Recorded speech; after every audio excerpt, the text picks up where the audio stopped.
What's good, y'all? What's the numbers TV? It's your boy Paul Rowe.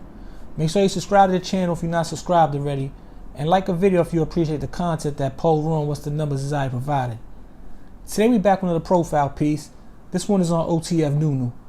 In this video we're going to take a look at his early years growing up in the Inglewood section of Chicago. Then we will take a look at OTF Nunu's short-lived rap career and his relationship with his cousin Little Durk, who currently is one of the bigger rappers out of Chicago. And lastly, we will look at the situation surrounding OTF Nunu's death in May of 2014. MacArthur Swindle, aka OTF Nunu, is from Chicago, Illinois.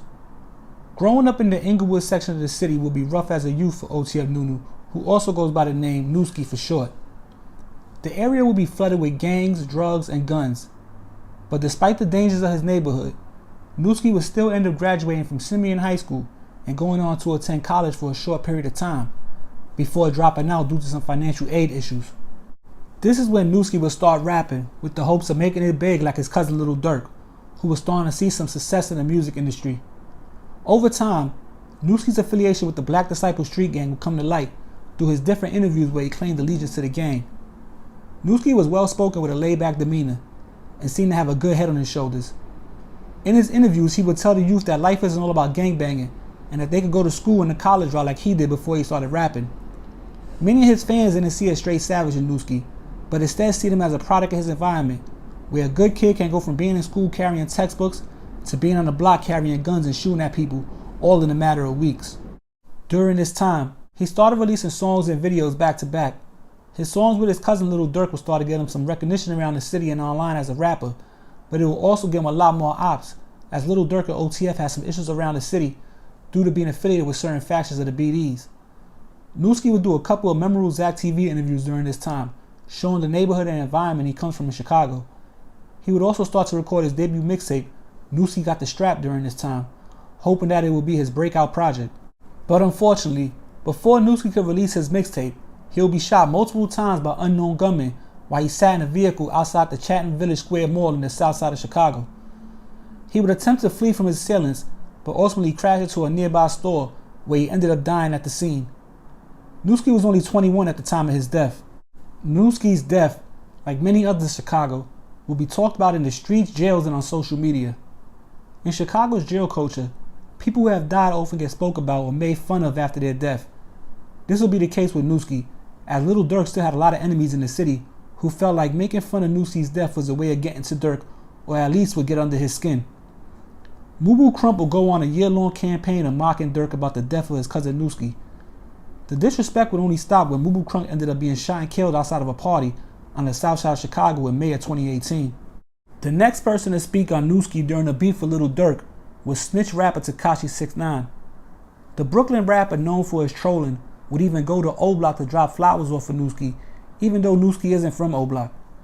Eventually, Durk seen Tekashi for the clout chase he is and decided to stop going back and forth with the rapper and instead just ignore him. But sometimes in Chicago, people or rappers' names get bigger in death, as whole blocks have been renamed after fallen members, and ops continue to diss each other on social media to this day, talk about smoking on their dead ops and turning them into packs. But yo, it's a quick profile piece on OTF Nunu, aka Nuski Got the Strap and all that. Now if you know he was down with OTF early, now if you know Durk, this has been consistent for him since he started. He always keeps some rappers under him or down with him or sign him, however you want to call it. And they actually got their own nice little way. Like remember he had L.A. Capone before, Rondo number 9, who was kind of like, you know, had that buzz, you know, after. And then he had King Von, you know what I'm saying? He had Nuki, even though Nuki never got to release his, you know what I'm saying? But these are all people that he had before. And then he also, like I said, he had King Von after, who ended up blowing up to a certain extent. So, you know, Durk always going to keep his hand on a certain artist in Chicago. Some he may bring to the light and, you know what I'm saying, blow them up himself, and some just got that talent already that they probably would have blew anyway. Like I'm sure if L.A. Capone was still alive, or if Rondo number 9 was free from jail, they definitely have some type of lane in the music industry, you know what I'm saying? But like I said, this is on OTF Nunu.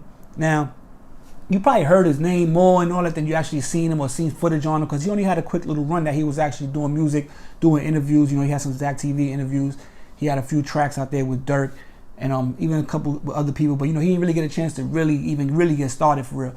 Now, when he got killed, you know, that's where the infamous picture that they got Little Durk you know, looking at him through the car and all that. That picture went viral. A lot of Dirk's enemies, or ops as they call them, use that picture when they're talking about him, or they use it to, you know, mock him, or like, you know, just kind of like throw shots at him, how they do in Chicago, you know, when they diss each other's dead homies and all that. So, you know, that was a big picture. That was a big time when that happened. And I think, if I'm not mistaken, I think after Newski got killed is when Dirk might have moved out of the city after he caught that case and came home from jail, and he was out of there. After that, he ain't been back, and, you know, he's been flourishing ever since.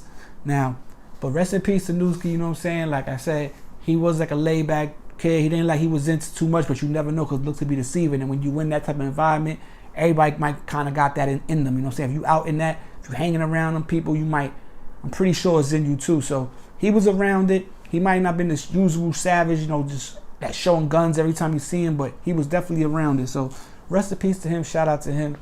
And like I said, it's a quick profile piece. You know, I ain't really touching the Chicago artists too much, because so many people do the Chicago thing. But, you know, I still do be in tune with what they got going out there. And I've been wanting to do this one on OTF Nunu. So this one's a quick profile piece on him. Go check the Instagram. And also the Patreon's up there, the membership, the merch. Or if you got some type of business, holler at me on the email. But I ain't gonna hold y'all too long, man. It's What's the Numbers TV. It's your boy Po Ro. We back before you know it, man. We out of here. Peace.